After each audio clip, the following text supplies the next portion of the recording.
जनसंख्या करोड़ों में है, 17-18 करोड़ के देश में है आदिवासियों की जनसंख्या, लेकिन आज तक आदिवासियों का धर्म कोड लागू नहीं किया गया है।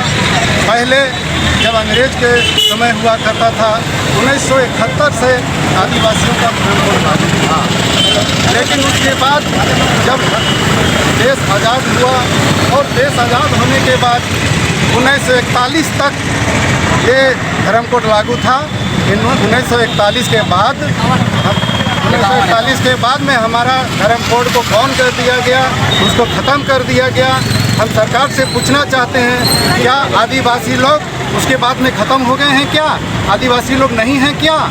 अगर आदिवासी हैं, अब जनगणना में दिखाते हैं, लेकिन इनका धर्म कोड क्यों नहीं है? हमारा धर्म कोड नहीं है और जनगणना प्रपत्र में हमारा धर्म कोड लागू नहीं है, वैसे कॉलम नहीं है।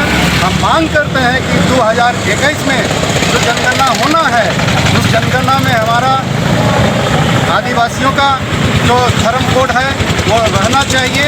वो प्रपत्र जो बनेगा उस प्रपत्र में हमारा कॉलम होना चाहिए और उसी मांग को लेकर हम लोग यहाँ पर भगवान बिरसा मुंडा के हृदय स्थली बिरसा चौक में हम लोग यहाँ जमा हुए हैं।